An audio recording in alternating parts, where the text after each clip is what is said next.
Pues buenos días, buenas tardes, buenas noches a la hora que nos estén escuchando desde cualquier plataforma virtual. Les damos la bienvenida una vez más a esta edición de este ciclo de conversaciones en el marco del Día Internacional de la Eliminación de la Violencia contra las Mujeres, las Niñas, las Adolescentes y del Día de los Derechos Humanos. Esta iniciativa es una campaña de 16 días de activismo de la Organización de las Naciones Unidas y bueno, el Colegio de Mediación de Veracruz y una servidora que es presidenta del Centro de Interdisciplinario para el Desarrollo de la Ciudadanía. Nos unimos cada año a esta campaña. Mi nombre es Jimena Martínez y mi nombre es Liz González. Y bueno, hoy nos acompaña Edna. Edna es sobreviviente de feminicidio en grado de tentativa. Edna, hola, ¿cómo estás? Bienvenida. Hola, buenos días, buenas tardes, buenas noches a todas, todos. Me llamo Etnita Montoya y colaboro en la colectiva Sobrevivientes de Feminicidio. Edna, por favor, cuéntanos un poquito tu historia, cómo llegas a ser activista, sobre todo, cuáles son tus experiencias y lo que tú nos quieras compartir. Adelante, este es tu espacio. Bueno, mi activismo empieza en el año 2002 aproximadamente, en el ámbito educativo, ¿no? O sea, empiezo a observar la violencia que hay en las escuelas con mis compañeras. Yo estudié una licenciatura en español, en educación secundaria. Entonces mi trabajo se remontaba a las secundarias y pues ahí veía, ¿no? O sea, la violencia que había en contra de las alumnas, en contra de una como practicante, como cuando ibas a hacer tu servicio social. Y pues a partir de ahí, pues empieza mi trabajo como docente y empiezo a dar acompañamiento a las alumnas que eran víctimas de hostigamiento sexual en las escuelas. Entonces, a partir de ahí se empieza este trabajo, empiezo a elaborar cartas descriptivas con la transversalización de la perspectiva de género. Y pues eso me va permitiendo como pues, que mi trabajo sea más en el ámbito educativo en ese momento, ¿no? El impulso de una ley que prohíbe los concursos de belleza en las instituciones educativas en Chiapas. Entonces, pues este trabajo, ¿no? Como activista. Uh-huh. Ok, muy bien, muy interesante. Sí, pues a mí me llama la atención el lugar donde estás, Chiapas, ¿no? Chiapas. Empiezo desde ahí porque es una zona que es muy rica en mucha diversidad y vaya, tenemos tal vez muchas personas de otros lados como ideas diferentes, tanto de lo que es la región, tanto como son las costumbres, tanto de cómo está la parte social normal. Entonces, no sé, ¿cómo ves por allá, o dentro de tu experiencia? ¿Cuáles han sido los puntos que te llevaron a ser activista? Nos estabas comentando antes que dabas acompañamiento a víctimas, o sea, toda esa parte me llama mucho la atención de allá. Sí, el acompañamiento a víctimas se da a diferentes tipos, modalidades de violencia. Actualmente, en el trabajo en el que estoy, pues es como un enfoque más amplio, ¿no? En la alerta de violencia de género en Chiapas. Entonces, la alerta es declarada en municipios indígenas, ¿no? 17 municipios indígenas en donde se tienen que llevar a cabo acciones específicas, ¿no? Y 7 municipios no indígenas en donde se tienen que llevar a cabo acciones emergentes.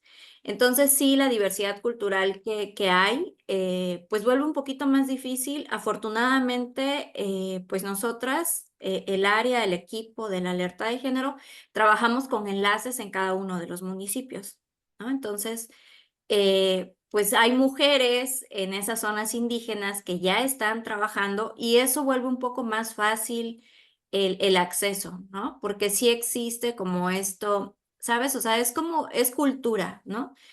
Eh, el incesto es cultura, la violencia es cultura, ¿no? Entonces, para algunas comunidades indígenas les parece como algo normal. Entonces, cuando tú vas y les dices es violencia, pues no saben qué es violencia, ¿no? O sea, el término violencia es como muy nuestro, muy occidental, ¿no? Entonces, para ellos, pues es solamente como una forma de vida, ¿no? Entonces, eso lo vuelve un poquito más complicado de trabajar, pero afortunadamente, pues hay compañeras que ya están trabajando en esas regiones y eso lo permite un poco más sencillo porque pues no es únicamente ella, ¿sabes? Sino que también tienen el respaldo de una institución y eso también les da cierta jerarquía que permite que su voz sea escuchada a la hora de trabajar estos temas en la zona indígena, ¿no? Claro. No sé si... ¿Cuáles crees tú que son los obstáculos ahorita como más importantes para poder seguir avanzando en este tema, sobre todo porque lo que a mí me llama mucho la atención es que efectivamente estás en una zona donde lo cultural es, bueno, no, al revés, ¿no? La violencia es lo cultural y lo cultural es lo nuestro, lo que sentimos como nuestra identidad, ¿no? Entonces, ha de ser yo creo que para ustedes es una lucha constante de, sobre todo con las mujeres que sienten que eso es que no sienten, que saben que eso es lo normal, ¿no? Y que es difícil salirse y de construir toda esta historia, toda esta cultura. Mm. Mira, a mí me parece, siempre he dicho esto, o sea, no me parece que exista como una violencia menos agresiva en contra de una persona que otra. Pero me parece que la violencia psicológica, la violencia simbólica que se ejerce a las mujeres indígenas es más, es como más fuerte en comparación de la violencia física, ¿no? Porque la violencia física, cuando las golpean, cuando ejercen en contra de su cuerpo algún tipo de agresión, pues es más fácil identificarlo. En cambio, los usos y costumbres, ¿no? Que sí pueden como ser más, em, como más fáciles, ¿no? De decir, pues es que esto es lo normal, ¿no? O sea, una conducta incestuosa en una comunidad indígena y que para ti pueda, o sea, que para una niña pueda ser como muy confuso. A mí sí me tocó como docente ver el embarazo de una niña, de su papá, ¿no? O sea, y nosotros estábamos así como que, ¿cómo puede pasar esto? Tenemos que iniciar un procedimiento legal y en la comunidad era como de no pasa nada, o sea, ¿no? Y la niña igual, o sea, lo veía así como algo normal, ¿no? Entonces, a mí sí se me hace como más fácil o más fácil de entrar y más difícil de deconstruir estas ideas, ¿no? Que se tienen culturales. El caso de la violencia psicológica que se puede ejercer. Y los obstáculos me parecen, pues sería como el presupuesto, el compromiso que pueda haber del Estado, ¿no? A cumplir con estos temas. Y la conciencia, ¿no? La conciencia. Porque, pues finalmente lo que he aprendido también como acompañante, como víctima, es que las leyes pueden llegar a ser interpretativas y que sí son atravesadas por la formación, ¿no? De un juez, de una jueza, ¿no? Entonces de pronto pueda decir, bueno, yo veía y analizaba mucho en el Código Penal el hostigamiento, el acoso sexual y cómo dice actitudes libidinosas, miradas lascivas, ¿no? Y cómo de pronto eso pueda meterse como un poco a cuestionamiento, lo he visto por parte de jueces, juezas, ¿no? De, bueno, ¿y cómo sabe que es una mirada lasciva, ¿no? O cómo puedes comprobar una mirada lasciva. Entonces creo que eso es parte de los obstáculos para que no siga existiendo como una cultura de impunidad ante la ley, ¿no? Y que esto no llegue a la provocación de la reproducción de la violencia, que es lo que hemos estado observando ahorita, ¿no? Con la violencia, con la tentativa de feminicidio, con las víctimas de feminicidio, o sea, con los distintos delitos que hay en contra de mujeres y de niñas. No, y acabas de decir algo muy importante, porque sí, la violencia que sufrimos las mujeres a nivel general en el país, ya por no decir el mundo, pero hay una distinción entre sociedades indígenas, bueno, municipios indígenas y municipios no indígenas, porque además le sumas, o desde mi perspectiva, ¿no?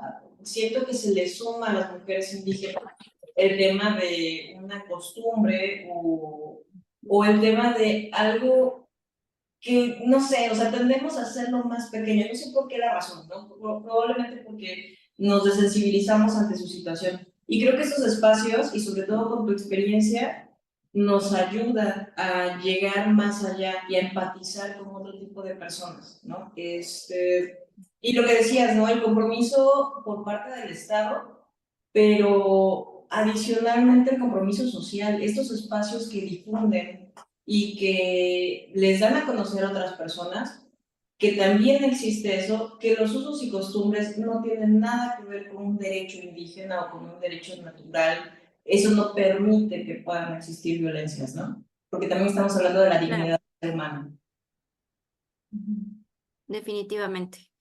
Pues mira, es bien curioso la forma en la que se mueve la violencia en contra de mujeres y de niñas. Cuando yo he escuchado mucho, porque es como muy común escuchar esto de que las mujeres se quedan en las relaciones violentas porque quieren, ¿no?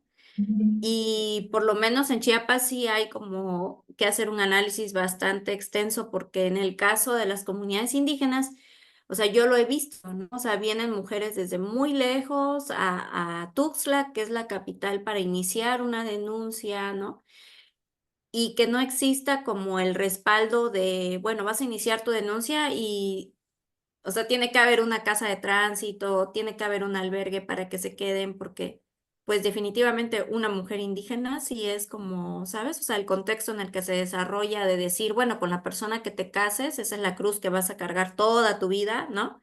Entonces Gracias. eso también va generando limitaciones, pero en el contexto urbano, en donde también he visto que se desarrolla violencia como de una forma distinta, ¿no? Como tiene, es tan curiosa la violencia, pero como en el contexto urbano también he conocido a mujeres que tienen como acceso a mucho, ¿no? Que también han sido víctimas y que la forma en la que se entrelaza la violencia es diferente, ¿no? O sea, he tenido compañeras a las que llevaban a todas partes, ¿no? A las que les administraban, les daban dinero, pero pues bien administrado, ¿no?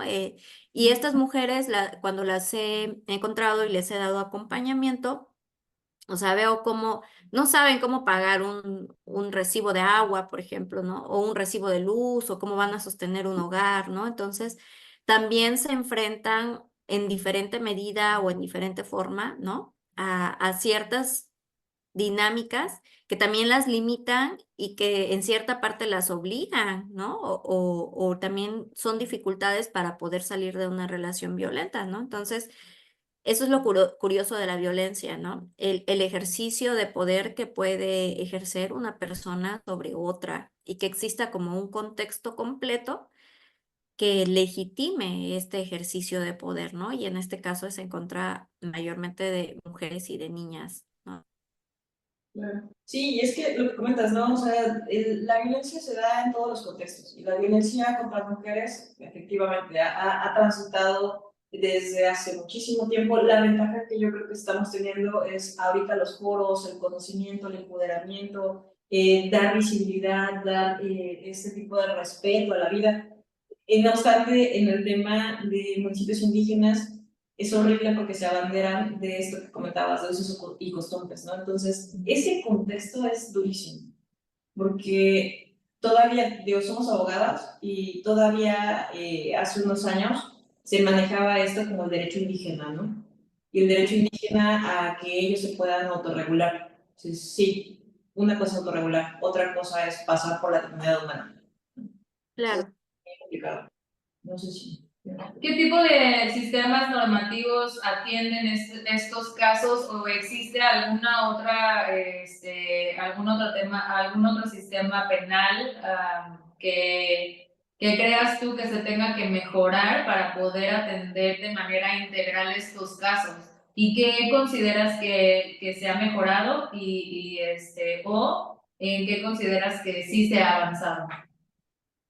Mira, yo creo que es importante establecer el litigio estratégico ¿sí? A mí me gustan mucho las leyes, yo no soy abogada, pero sí llevé una formación de litigio estratégico y me parece que debía aplicarse en los casos de las víctimas de violencia, ¿no? Porque, bueno, afortunadamente en este momento tenemos un caso exitoso, o sea, después de todos estos años de trabajo con respecto al hostigamiento sexual a las alumnas en preparatorias por parte de docentes, tenemos el primer caso exitoso de un maestro que está siendo procesado administrativamente, fue cesado y está siendo procesado penalmente por el hostigamiento a una alumna.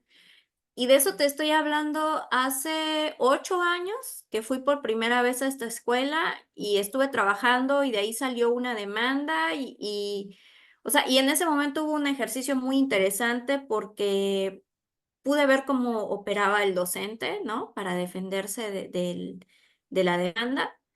Y 8 años después, pues me llaman, porque ya no estoy en educación, estoy en la alerta de género, pero aún así invitan a la alerta de género y me toca ir, y pues sale otra denuncia y el maestro se mueve de la misma forma, ¿no? Entonces, ahí sí veía la urgencia del litigio estratégico porque hay un sistema aquí de justicia en donde se habla de, es justicia restaurativa, me parece. Ujú. Ajá. Y yo he visto cómo los agresores la usan para amedrentar a las víctimas, ¿no? Porque llegas ahí, o sea, porque de pronto, y sí puedo creer que pueda ser muy, muy confuso, ¿no? Pues llegan ahí, llega la víctima, inicia su procedimiento penal y en este caso pasó con la alumna, inicia su procedimiento penal, su procedimiento administrativo y en las escuelas para que inicien el procedimiento penal administrativo tiene que haber la intervención del directivo, ¿no? Del director o la directora. Entonces la directora respalda a la alumna, inicia un acta administrativa en jurídico de Secretaría de Educación y entonces el docente, que no era la primera vez que lo hacía porque ya había llevado una denuncia en contra de él, inicia un procedimiento en contra de la maestra, ¿no? Y la lleva, o sea, y la cita en esta justicia restaurativa, y pues obviamente ese procedimiento es muy rápido, a diferencia del procedimiento penal que te van a hacer una evaluación psicológica, ¿no? Y ahí la citan de inmediato, o sea, como que este tipo llegó el viernes y el martes ya tenía ella un citatorio, ¿no? Para presentarse y me llama a mí muy asustada y me dices que tengo este citatorio, que no sé qué. Y ya pues yo le di una explicación, ¿no? Aparte de eso, le inició un procedimiento en la función pública a la maestra, ¿no? Y él exigía una disculpa pública por habérsele señalado por hostigador sexual, ¿no? Entonces, la maestra de pronto, y a mí también me pasó personalmente, ¿no? O sea, de pronto estás respondiendo una denuncia por lesiones, de pronto ella estaba en función pública, estaba en la justicia restaurativa, o sea, de pronto estaba en todas partes respondiendo carpetas, ¿no? Y solamente por haber hecho su trabajo, porque también les explicábamos eso, ¿no? O sea, también tienen una responsabilidad jurídica y cuando una niña se acerca a denunciar hostigamiento sexual, tienes que hacer algo como director o directora, ¿no? O sea, no puedes encubrir al agresor, ¿no? Entonces, a mí me parece importante eso, el litigio estratégico para que se le pueda dar un acompañamiento. Me parece muy desgastante, ¿no? De que se tengan que seguir como diferentes carpetas y estar respondiendo en distintos lugares y ya toda la atención, o sea, en ese momento el acuerpamiento se le dio a la directora, ¿no? Que era la que estaba amedrentando porque en el caso pasado cesaron al director, ¿no? O sea, él logró que cesaran al director. Entonces dijimos, no, pues en esta ocasión no vamos a permitir que haga eso con la directora, ¿no? Entonces, acuerparla a ella y seguir a la par la carpeta de la alumna, ¿no? Que también para ella era muy cansado. Entonces, a mí me parece eso importante, ¿sí? O sea, y poder ver como estas, bueno, en este momento no he tenido como tiempo de visitar esa oficina, ¿no? Para ver cómo operan y esto, porque no es la primera, o sea, siempre que doy acompañamientos he visto que hay una constante de ir aquí, ¿no? Y como la citan rápido ellas sienten como que no, o sea, sí es cierto, ahora me van a procesar a mí, ¿no? O sea, ellas piensan que es una carpeta penal y dicen, ¿y cómo es que mi carpeta no está avanzando, no? Y pues si no conoces los procedimientos, sí puede llegar como a darte miedo, ¿no? Y yo les digo, bueno, si no te presentas no pasa nada, ¿no? O sea, y vamos a checar ahí, ¿no? O sea, como para acuerpar también a la víctima y no sea víctima de otra vez revictimizada, ¿no? O sea, eso me parece interesante. Sí. No, y lo que comentas es cierto, o sea, los operadores políticos necesitamos empaparnos más. Si queremos hacer bien nuestro trabajo, no solamente a nivel sector público, sino también en el sector privado, ¿no? Es cierto, justicia restaurativa, mecanismos alternos, son procedimientos, digo, desde el Colegio de Mediación del Estado de Veracruz, son procedimientos que son muy buenos, pero debemos de llevarlos adecuadamente y se tiene que informar mucho al público en general y a las personas que se están invitando de qué va, cuáles son sus alcances. No podemos llevarlo o confrontar. En temas de violencia es un tema que tendríamos que especializarnos más. De hecho, aquí en el estado de Veracruz sí nos piden pasar más capacitación para poder ser facilitadores, ¿no? Entonces, espero que también en las fiscalías se preparen más. En años pasados tuvimos unas conversaciones con una licenciada de Derechos Humanos que nos comentaba ciertas pues, inquietudes y ciertas experiencias que ocurrieron en temas de denuncias que sí revictimizaban a las víctimas, ¿no? Claro. Esperemos que en algún momento logremos saltar ese bache. Compártenos un poquito de tu experiencia. Me llama mucho la atención en tu lona como lema de no soy víctima, soy sobreviviente. Compártenos un poquito cómo las víctimas se dejan de llamar a sí mismas víctimas, porque sabemos que legalmente ese es el término, pero digamos que socialmente o como Exacto. se nombran sobrevivientes de feminicidio en grado de tentativa. Ajá. Bueno, primero porque, pues cuando yo inicio mi procedimiento penal, el tercero, en contra de mi agresor hice 3 denuncias penales. El tercero sí fue vinculado a proceso.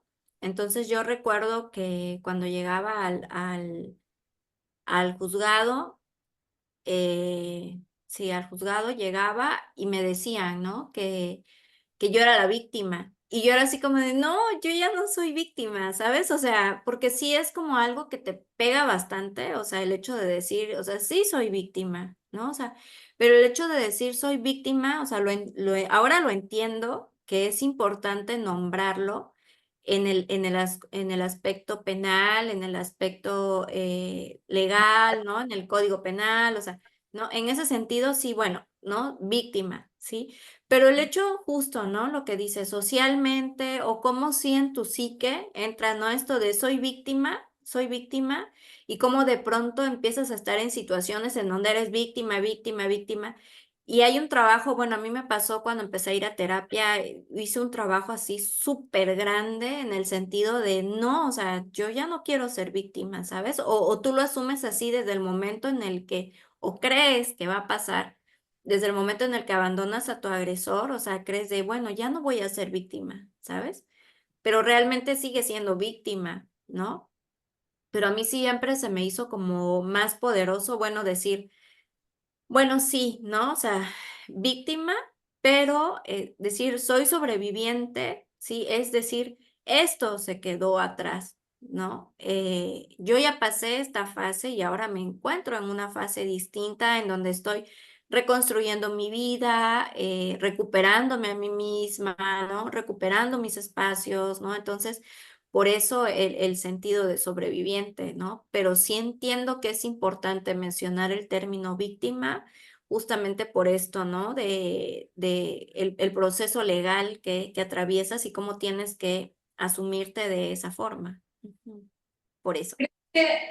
Sí, claro, ¿no? Y es importante ya no vernos como psicológicamente, creo que nos da más fuerza o nos alienta un poquito más el nombrarnos sobrevivientes. Bueno, digo nombrarnos porque creo que hay muchas, no es un caso aislado, o nombrarse sobreviviente, porque a lo mejor ya como que siento que está muy estigmatizado, no sé, a lo mejor es algo como que yo lo veo así muy personal, en el que dices, ah, es víctima y ya la gente inmediatamente, como que, bueno, ajá, no lo quería decir así, pero siento que la gente o en general algunas personas, no sé, no generalizo, pero sí creo que ya hay mucho estigma alrededor de nombrarse como víctima de, ¿no? O cómo ves tú? ¿Qué opinas? Pues mira, a mí la verdad me ha costado bastante el hecho de decir incluso soy sobreviviente, ¿no? Ok. Porque es justo como lo acabas de decir, o sea, cuando lo compartes o cuando más o menos saben como un poco de tu historia, porque ni siquiera es como de, ¿sabes? O sea, por lo menos a mí sí me cuesta hablar y decir, ¿no? O sea, soy sobreviviente y creo que también me ven a mí, ¿no? O sea, así como ser acompañante y de pronto decir, soy sobreviviente y dicen, ¿cómo? O sea, ¿cómo eres sobreviviente, no? O sea, porque creo que sí me ven como muy fuerte y como muy sacando adelante a otras mujeres, ¿no? Entonces, sí, cuando yo he hablado de soy sobreviviente con personas cercanas y han sabido como un poco de la historia de cómo salir adelante, sí me ven diferente, ¿no? O sea, yo sí empecé a ver eso, ¿no? O sea, de que sí me empezaban a ver diferente como esto que dices, ¿no? De pobrecita, y ya, o sea, no sé, empezaron a cambiar su actitud conmigo, ¿no? Entonces ahora sí es como de, o sea, no, o sea, finalmente, bueno, ahorita estoy haciendo un trabajo con una compañera y yo le decía justo eso, ¿no? O sea, yo le decía, bueno, pues yo sí quiero que mi historia se sepa para que sea inspiradora para otras mujeres, ¿no? Para que sí puedan saber que se puede salir de ahí y que puedes estar bien, ¿no? Y que te va a costar mucho, pero de qué herramientas puedes usar, cómo es ese camino de la sobrevivencia, ¿no? Porque desgraciadamente, pues hay muchas que no son sobrevivientes. Eh, pero sí, o sea, yo siempre digo eso, ¿no? O sea, sí, pero no me veas diferente por eso, ¿no? O sea, esa parte de mí ya se quedó atrás y en este momento estoy como fortaleciendo, reconstruyendo todo, ¿no? Ujú. Que ese es más el por qué, ¿no? De por qué no verse como víctima, sino como sobreviviente, ¿no? Yo ya estoy en otro, yo ya estoy en otra postura, yo ya estoy en otro lugar que sí, del que salí, del que tuve la fortuna, ¿no? De poderlo transmitir y te agradecemos también que lo hagas, porque yo creo que también es respetable que muchas, pues no prefieran como que no compartirlo y guardarse su proceso, su silencio y su, digamos que todas tienen procesos diferentes y habrá algunas que sí quieran como que guardárselo, ¿no? Ajá, sí, claro, sí. Pues afortunadamente encontré a la colectiva, ¿no? Sí, la verdad es que es un lugar en el que me siento muy bien, ¿no? En el que puedes hablar libremente, ¿sabes? O sea, como que ya nos pusieron a todas en el mismo sitio, todas sobrevivientes y todas tenemos como las mismas secuelas, ¿no? Tenemos diferentes vivencias y cuando las escuchas dices, wow, o sea, ¿no? Eres sobreviviente de eso. Pero cuando hablas de las secuelas que te deja, de las huellas que te deja la violencia, y cómo, pues, las otras también lo están viviendo en una forma parecida, ¿no? Y lo interesante también es cómo nos podemos compartir, vivencias de cómo salimos adelante de ciertas secuelas, ¿no? O sea, yo fui a este especialista, o a mí me sirvió este ejercicio, ¿no? Eso a mí sí. Edna, ¿tú Ajá. quisieras compartirnos un poquito de cuáles son las secuelas por si alguien que te está escuchando pudiera identificarse o buscarlas o buscar precisamente lo que tú estás diciendo, con quién poder buscar ayuda? Pues bueno, a mí me pasó que, pues yo me voy en el 2015. Yo me voy en el 2015 del lugar en el que vivía con mi agresor y inicio la tercera denuncia, la inicio en el 2017, ¿no? Y en el 2019, hasta el 2019 pudieron vincularlo a proceso, ¿no? Porque él tenía el respaldo, la complicidad de la Secretaría de Educación, o sea, toda una institución, ¿no? Entonces, lo ocultan, no se le puede notificar, se le notifica hasta 2019 y se le vincula a proceso. Y haz de cuenta, bueno, para empezar yo pienso, ¿no? En 2015 cuando me voy digo, ya, se acabó, ¿no? O sea, se acabó, voy a iniciar una nueva vida, todo va a estar bonito, ¿no? Eso no es cierto. Por eso hago mi tercer denuncia. Cuando lo vinculan a proceso, pues yo digo, pues esto puede empezar a ir un poco mejor, ¿no? Pero no, o sea, empieza un procedimiento por la guardia y custodia de mis hijas. Yo soy mamá autónoma, tengo 2 hijas. Y también inicia un proceso en el 2019 por lesiones e intento de secuestro de mí a él, ¿no? También inicia un procedimiento legal, administrativo en mi trabajo, ¿no? Como docente. En ese momento yo tenía una asignación temporal en la Coordinación para la Transversalidad de Género de Secretaría de Educación. Y entonces todo esto que se va generando, en donde no solamente era él, sino que también era un jefe de departamento de tele, un jefe de departamento de jurídico, un subsecretario de educación, un director de básica, o sea, como que había muchísima gente coludida. Entonces, todo este tipo de cosas que empiezan a suceder en mi contra, a mí me empiezan a generar un estrés postraumático tras otro, tras otro, tras otro, y eso genera que empiece a tener amnesia.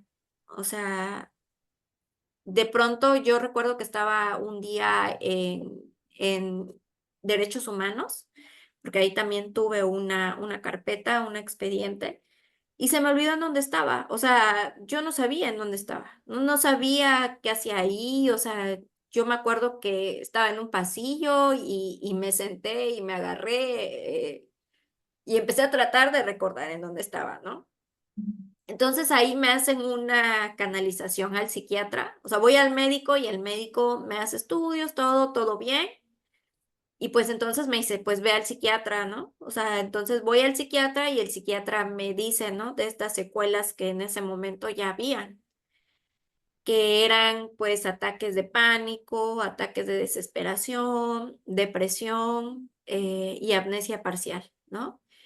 Y él me explica, esto puede ser permanente, ¿no? O sea, me dice, lo preocupante de esto es que esto puede ser permanente, ¿no? Tu cerebro te está protegiendo de algo que no puedes ya enfrentar, ¿no? Entonces, si tú quieres de pronto no saber quién eres o no saber que se te olvida absolutamente todo justo como te sucedió en ese pasillo, pues sigue estos procedimientos legales, ¿no?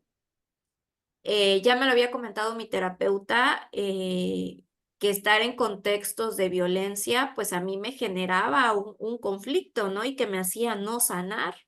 Entonces el psiquiatra me comenta, o sea, tú decide, ¿vas a seguir con estas carpetas o no? ¿No? Entonces yo abandono todo, ¿no? O sea, yo abandono todo y digo, bueno, pues solamente voy a terminar el procedimiento penal, ¿no?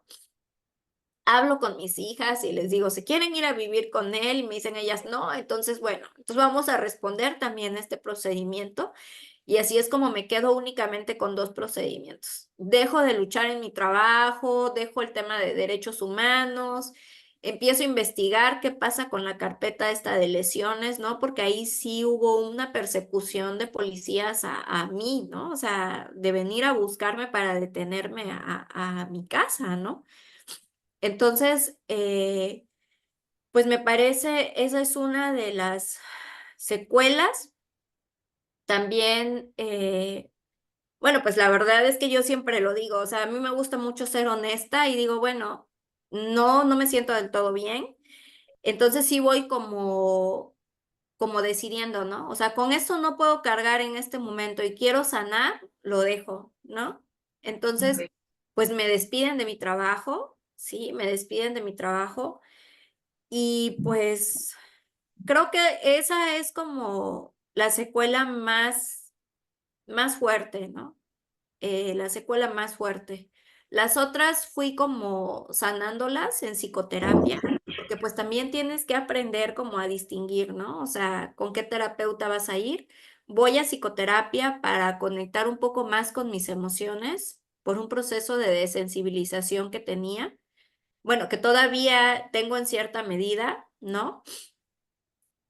También fui a una hipnoterapeuta, sí, fui a una hipnoterapeuta que igual me ayudó, ¿no? Como a sanar algunas cosas que no eran como de forma consciente. He hecho ejercicios somáticos también, ¿no? Hago ejercicios somáticos para poder reencontrarme con mi cuerpo, ¿no? Y como que todas esas emociones que se fueron acumulando que me hacen como entrar en un estado de shock, ¿no? O sea, cuando algo de violencia, no, o sea, a mí yo me disocio por completo, ¿no? O sea, he visto Como que que hay te, unos momentos, te paraliza a lo mejor vivir una situación de violencia sí, o verla sí, o... sí, o sea, no, en este momento, y yo entiendo, no sé si es permanente o no, honestamente. Pero recuerdo que hace unos meses un chico me dio un golpe por alcance en el estacionamiento de una gasolinería. Y pues yo lo recuerdo muy bien y era como muy gracioso porque después de eso tuvimos una reunión de compañeras y compañeros de generación y un compañero dijo eso, o sea, porque ese día del golpe por alcance, yo recuerdo el chico me golpea a mí por alcance. Y yo me desconecto, o sea, y me pasa, o sea, yo sé que me pasa cuando hay actos violentos, ¿no? Me desconecto por completo. Recuerdo que el chico, o sea, es como que si yo no escuchara, ¿no? O sea, no escucho, me siento confundida, ¿no? O sea, y recuerdo que el chico me hablaba, pero yo no escuchaba lo que me decía, ¿no? Pero sí notaba que él estaba enojado como regañándome a mí, ¿no? Cuando él era el que me había dado el golpe por alcance. Y recuerdo que de muy lejos escuchaba una voz que me hablaba, pero yo no podía identificar que esa era yo, o sea, que a quien estaba llamando era a mí, ¿no? Hasta después de un rato volteo y recuerdo, ¿no? O sea, que era un ex compañero de la secundaria que me estaba auxiliando, ¿no? Ya se acercó él y habló con el chico y ya el chico, dejó como de gritarme a mí, ¿no? Como en esto de, es que no saliste, ¿no? Y yo, pero es que viene carro.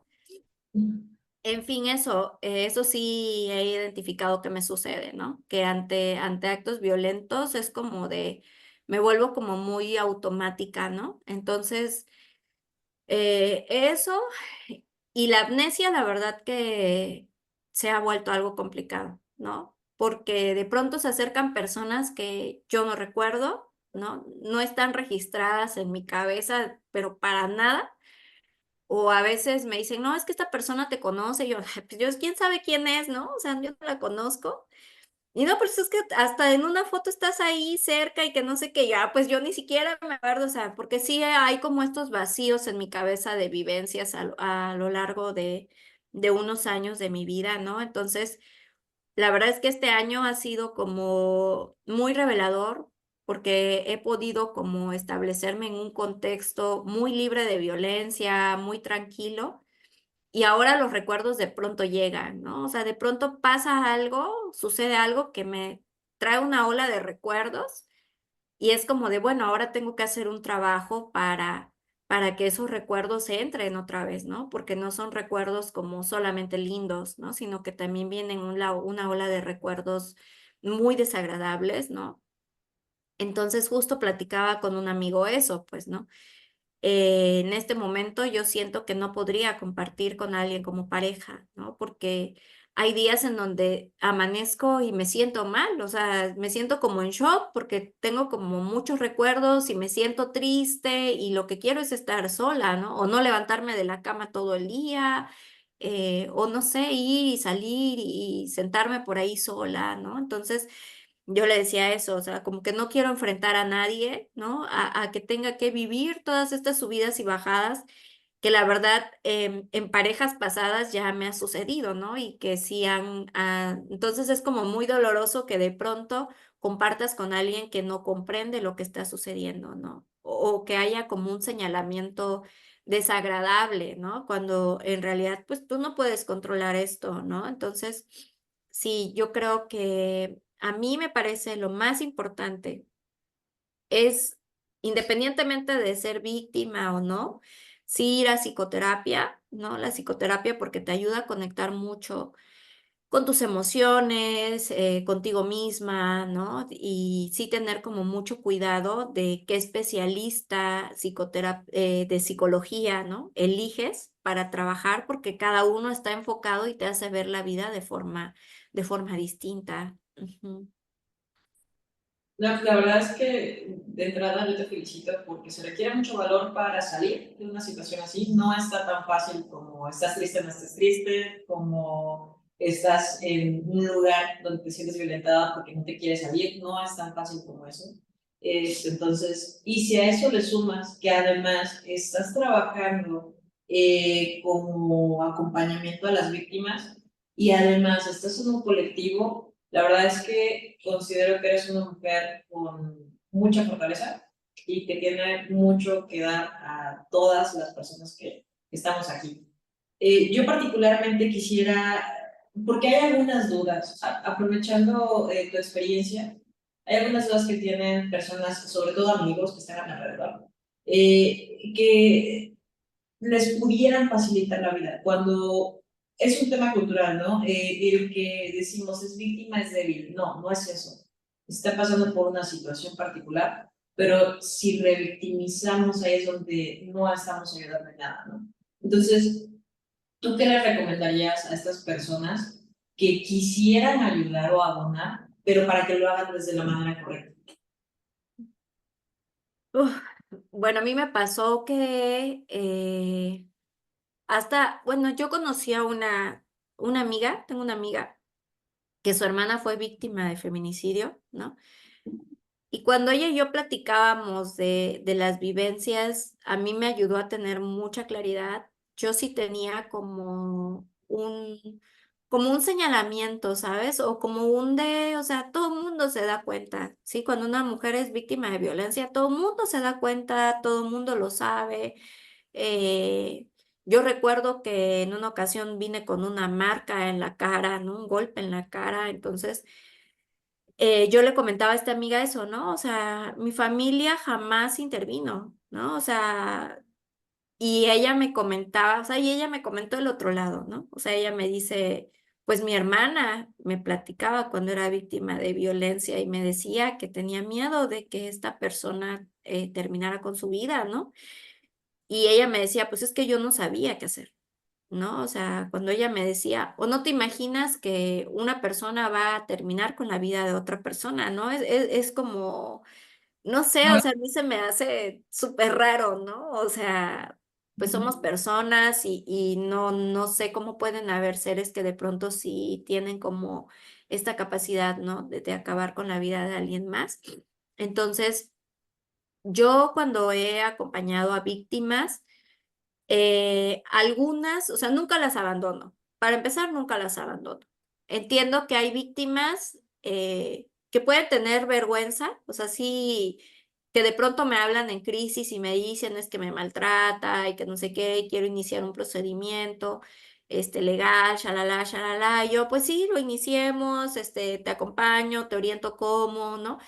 Y de pronto se desaparecen, ¿sí? Y de pronto ya es como que tratan de no hablarme, ¿no? O me evaden. Entonces sí procuro, en cierta forma, seguir en la vida de esta mujer, ¿no? De esta mujer que está siendo víctima. Y no hacer un señalamiento de, ay, ¿por qué no te fuiste? Ay, porque es que eres tonta, ay, es que esto, ay, es que esto, aquello, ¿no? Creo que es importante reforzar las redes de estas mujeres también, de las mujeres que están siendo víctimas, sin necesidad de decírselo, ¿no? Creo que es normal de la familia, sobre todo yo veo que los primeros que dan la espalda a las víctimas son la familia, ¿no? Creo que se aburren. Creo que cuesta mucho lidiar con el dolor de que una persona a la que amas no se mueva del lugar, ¿no? En el que la están agrediendo, pero tener la conciencia de que la red de la mujer víctima de violencia es la que le va a salvar la vida, a mí me parece muy, muy básico, ¿no? Entonces, como acompañante o si eres una persona que sabe de una mujer víctima de violencia, orientarla, acompañarla a retomar sus redes o a crear nuevas redes, ¿sí?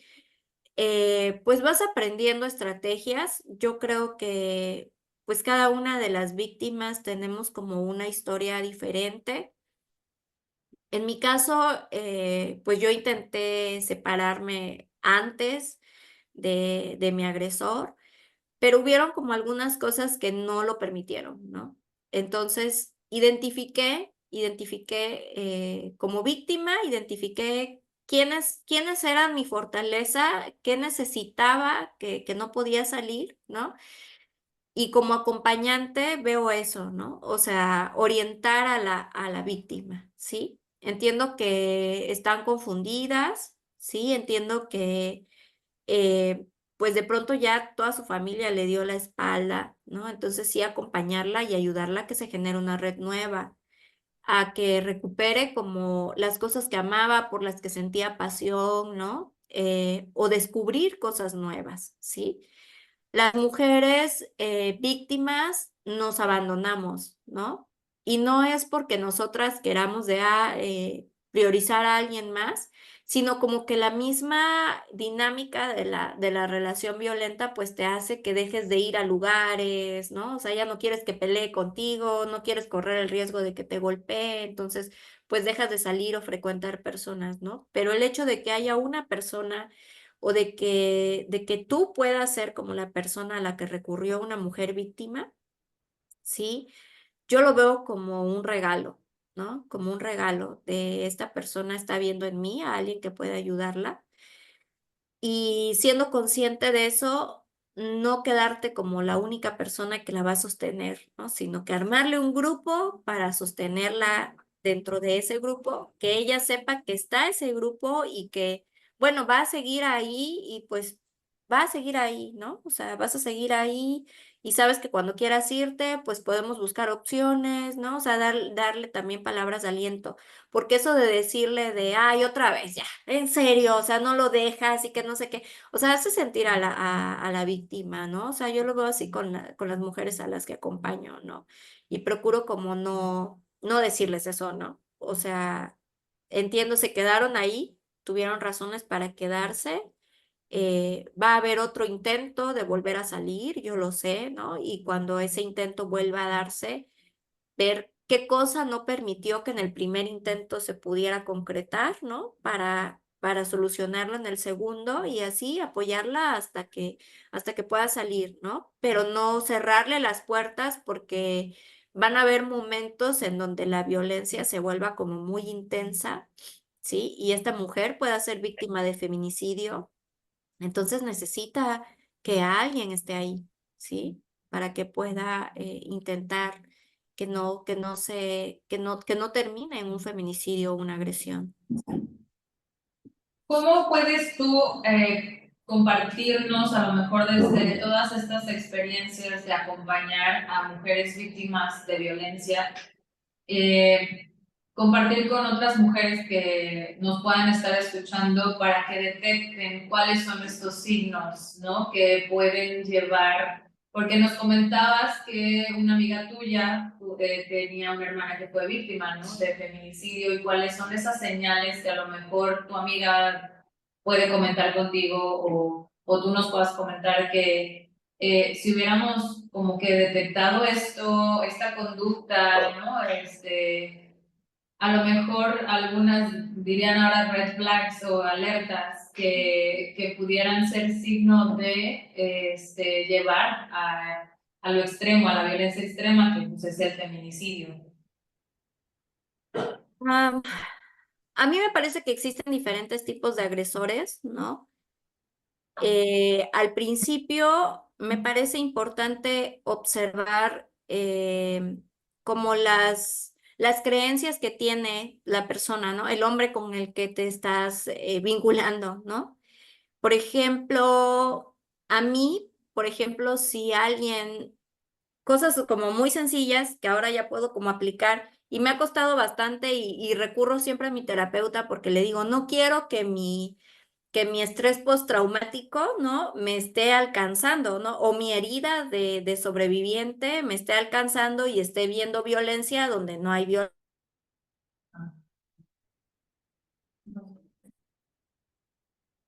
¿No?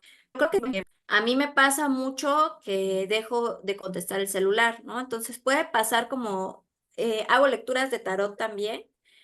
Entonces, cuando hago lecturas de tarot, pues estoy en lo de las lecturas de tarot y a veces me puedo tardar 4 horas, ¿no? O también doy talleres y me puedo como tardar mucho.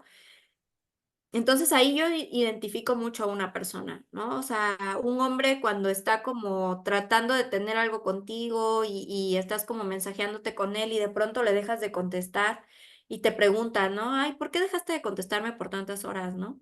O ¿por qué me dejaste en visto? ¿O por qué me estás contestando solamente así, ¿no? O ya te dije, o que un cambio en la conducta, ¿no? O sea, porque eso habla de una persona insegura. Y un hombre inseguro es un hombre celoso, ¿no?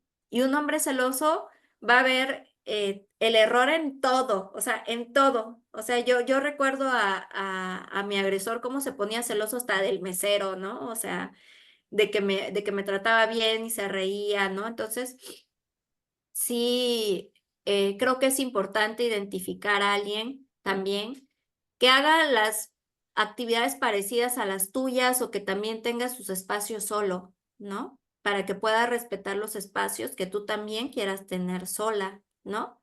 Porque si también tienes que ver cómo es cuál es su concepto de relación, cuál es su concepto de amor, ¿no? ¿Qué cree él que es amor? ¿Cómo cree él que va a ser una relación? ¿Sí? Porque ahí identificas a hombres que piensan que ser novios es andar pegados todo el día, ¿no? Por ejemplo. Entonces, No tengas amigos y no tengas, exacto, sí, o sea, también eso, ¿no? O sea, cómo cuestiona o cómo se lleva el hecho de con tus amigas, con tus amigos, ¿no? Em, También me parece que respete mucho tu esencia, tu forma de vestir, ¿no? O sea, en mi caso, por ejemplo, que leo el tarot cuando conozco a alguien y ya de pronto es como de que empieza como a cuestionar de, oye, creo que te pasas como leyendo mucho tiempo, ¿no? O sea, entonces ahí ya para mí es como de, bueno, podemos como negociar eso, ¿no? Pero no voy a ceder. Sí, o sea, creo que en las relaciones hay cosas que se pueden ir cediendo y pueden llegarse a acuerdos, pero hay cosas que no, ¿no? O sea, entonces aprender a distinguir esto de, bueno, pues puedo leer en vez de 3 horas, 2 horas, ¿no? Para que 1 hora lo dediquemos como, no sé, salgamos y vayamos al cine o algo así, ¿no? O sea, esa negociación que puedes hacer más contigo misma que con la otra persona, ¿no? De qué cosas sí puedes dejar. Pero creo que tener claro que la violencia es un ejercicio de poder de una persona sobre otra, eso definitivamente nos da la pauta para saber que pues va a querer tener control sobre mí, ¿no? Sobre mis actividades, en dónde estoy, por qué me llevo con cierta persona, o sea, va a haber un señalamiento, un cuestionamiento. Entonces, cuando empiezas a ver eso, o por lo menos yo sí lo identifico así, o sea, cuando yo empiezo a ver eso, digo, no, o sea, no voy a lidiar con esto, ¿no? O sea, mismo patrón, ¿no? De que no me deja hacer esto, quiere controlar cada rato lo que estoy haciendo, cómo me estoy vistiendo, lo que claro, digo a lo mejor en reuniones o así como que, oye, ¿por qué hiciste ese claro. comentario? A lo mejor me humillaste. Y lo otro también es que los golpes no son accidentes, ¿no? O sea, los golpes no son accidentes, las agresiones no son accidentes. O sea, yo recuerdo que amaba toda mi vida ir a las bibliotecas y cuando empecé una relación con mi agresor, pues recuerdo que en una ocasión iba a salir a la biblioteca, ¿no? Y yo estaba parada en la puerta y él avienta la puerta y me da un portazo en la cara, ¿no? Entonces, yo recuerdo que me empezó a sangrar la nariz y entré a la casa y le dije, oye, me dijo, ay, perdón, fue un accidente, no vi que estabas ahí, que no sé qué. O sea, las agresiones no son accidentes, ¿no? Las agresiones a mí me parece sí traen una carga de querer lastimar o o esto, ¿no? De golpeo la pared o de golpeo un mueble o rompo algo, ¿no? También eso se me hace un ejercicio para intimidar a la persona, ¿no? Porque tú sabes perfectamente, o sea, la violencia no nos gusta a nadie, ¿no? Entonces el hecho de que rompa algo cuando está cerca de ti porque está enojado, ¿no? Sí te da un mensaje, sí, directo, físicamente, de cómo se entiende de, oye, una agresión, ¿no? Y sí te da como miedo. Entonces sí hacer consciente eso, ¿no? O sea, si es una persona yo veo, ¿no? Una persona que se pone en el claxon a tocar en el tráfico, algo así, yo, ay, no, qué horror, o sea, para mí es como un no control de la ira, ¿no? Y es como de, no, con esa persona no, alguien que patea a un perro, o sea, alguien que hace cosas de ese tipo, o sea, yo digo, esta persona no controla su ira, sí, ejerce en contra de alguien más, ¿sí? Entonces, eh, para mí son como puntos importantes que puedes ir observando en las personas con las que convives. Claro. Muchas gracias, sí.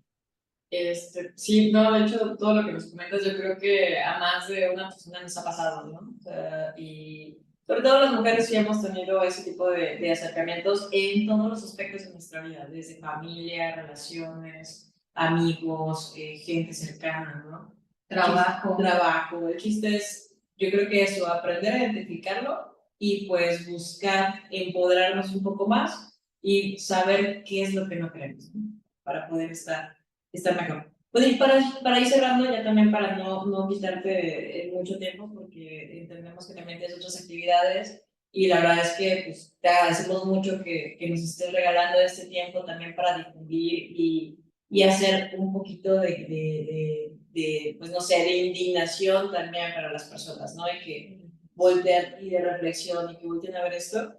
Me gustaría saber, ¿tú qué le recomiendas a esas mujeres que están pasando por momentos de violencia o que tal vez todavía no reconocen que están en un espacio de violencia, ¿no? ¿Qué les recomendarías como, no solamente como víctima, sino también como acompañante y como mujer?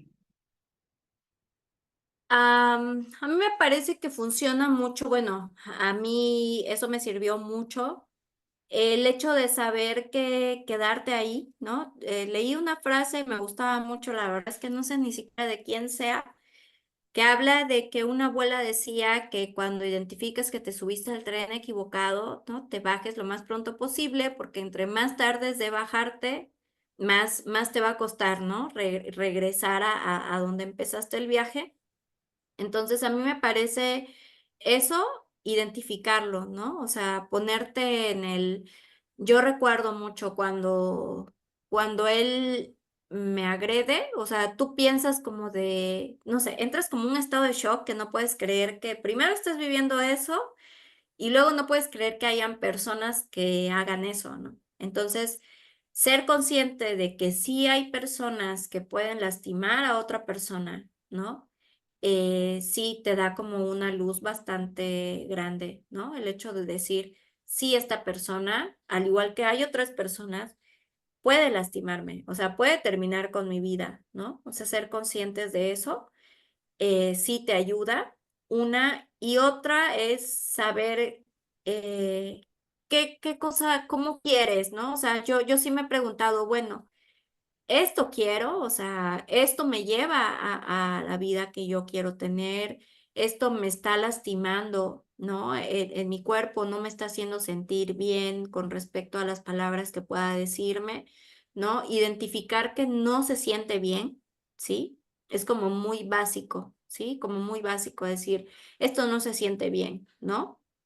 Y lo otro, eh, pues no tener miedo, ¿no? A decírselo a alguien. Em, a mí no me funcionó todas las veces, pero hubo veces que sí. La verdad es que nunca dejé de intentarlo. Yo recuerdo que me acerqué a maestras, que me acerqué a compañeras, o sea, identificar en dónde vas a decirlo, ¿no? Honestamente, a mí me parece súper básico entrar a un colectivo feminista, ¿no? Entrar a un colectivo feminista, cualquiera que sea, porque ahí no todas son sobrevivientes, no todas somos sobrevivientes, pero sí tenemos una forma de pensar distinta. O sea, la política feminista, porque el otro día analizaba eso, o sea, decir soy feminista, no solamente es decir soy feminista, sino que hay todo un entramaje, ¿no? a- alrededor del feminismo, que sea como sea, sí te lleva, ¿no? O sea, si vas a cursos, sabes de sororidad, ¿no? Hay política feminista de cómo vamos a vivir. Y el hecho de ir a un colectivo feminista y decir, ay, es que estoy siendo víctima, ¿no? Te da más la oportunidad de no ser juzgada, de no ser señalada y sí ser acompañada, ¿no? O sea, sí recibir acuerpamiento, ¿no? O sea, si hay 10, ponte que 5, o sea, sí se lo tomen como muy en serio y te acompañen y te acuerpen, y a mí me parece con eso suficiente, ¿no? Entonces, porque pues obviamente si vas a un grupo religioso y dices estoy siendo víctima de violencia, pues la respuesta que te van a dar es de acuerdo a la política, a la filosofía de una religión, ¿no? Y pues esa puede ser como esta de, pues es que, ¿qué estás haciendo tú? O sea, una mujer debe de ser obediente, no debe como de retar a la pareja, ¿no? Entonces, a mí sí me parece identificar a quién se lo vas a decir, ¿no? Puede ser que haya una persona a la que tú quieras contarle y pienses que no te va a dar una buena respuesta, pero te la dé, ¿no? Y recibas una sorpresa. Pero creo que nunca dejar de intentar buscar a personas que puedan acompañarte, ¿no? Al final del día, sí, los procesos, hay procesos que se enfrentan sola, que son nuestros procesos internos, sí, pero tener un colectivo que te acompañe, la verdad a mí sí me parece que hace la diferencia. Ujú.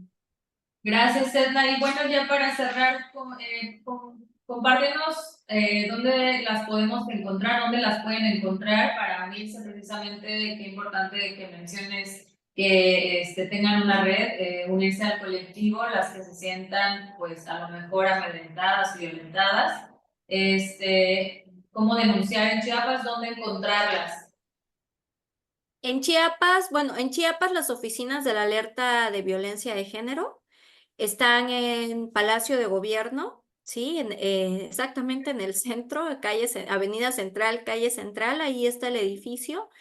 Ahí se les da un acompañamiento, se les canaliza, ¿no? O sea, las instituciones, desgraciadamente no debería de ser, pero en muchas ocasiones, si llegan de la alerta de género, o sea, porque nosotras sí damos el acompañamiento, las llevamos a las instituciones de la Fiscalía de la Mujer para que inicien su denuncia.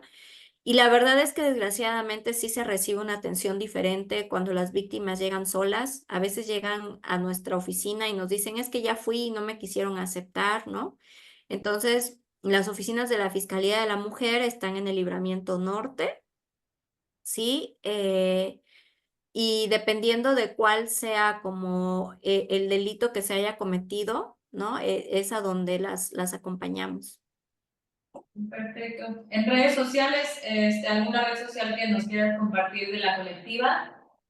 La colectiva aparece como Colectiva Sobrevivientes de Feminicidio en Facebook, en Instagram, así nos pueden encontrar también y ahí pueden mandar un mensaje, pues ahí está trabajando Carolina Ramírez, que es la presidenta de la colectiva Sobrevivientes, y pues ahí también se dan acompañamientos y también se hacen canalizaciones y también pueden ser parte de la colectiva. O también se les puede canalizar con la colectiva, en el caso de violencia vicaria, por ejemplo, se van al de violencia vicaria, ¿no? Entonces ahí también se hacen los enlaces. Muchísimas gracias, Edna. Gracias por compartirnos este espacio. Te agradecemos en nombre del Colegio de Mediación de Veracruz y de CIDEC AC. No sé si quieras cerrar con algún comentario. Bueno, muchas gracias a ustedes por generar estos espacios. Entiendo que pues es complicado, ¿no? Identificarse a las mujeres que están siendo víctimas de violencia como víctimas. En este momento sí están siendo víctimas. Es todo un proceso, pero siempre se empieza, ¿no? O sea, siempre se empieza y se logra. Y asumirse como sobreviviente, ¿no? Sí, sí puede lograrse y sí te da una pauta para saber que vas a volver a empezar. Muchísimas gracias. Qué bonitas palabras, ¿eh? Pues muchas gracias por estar con nosotros, por regalarnos su tiempo, por regalarnos tu experiencia, Por la tus confianza. consejos. me llevo una super tarea. De hecho, acá tengo ya escritos los tips que nos estabas dando de cómo cuerpar, ¿no? A personas que consideremos que están siendo víctimas y pues tratar de mejorar. Eso es la idea o La consigna. la consigna, no solamente en nuestras profesiones, sino como personas, ¿no? Entonces, muchas gracias por estar con nosotros, por acompañarnos y por regalarnos estos minutos, este tiempo. Gracias, Edna. De Te nada. mandamos un abrazo desde Un abrazo. Veracruz. Gracias. Nos vemos. Adiós, gracias.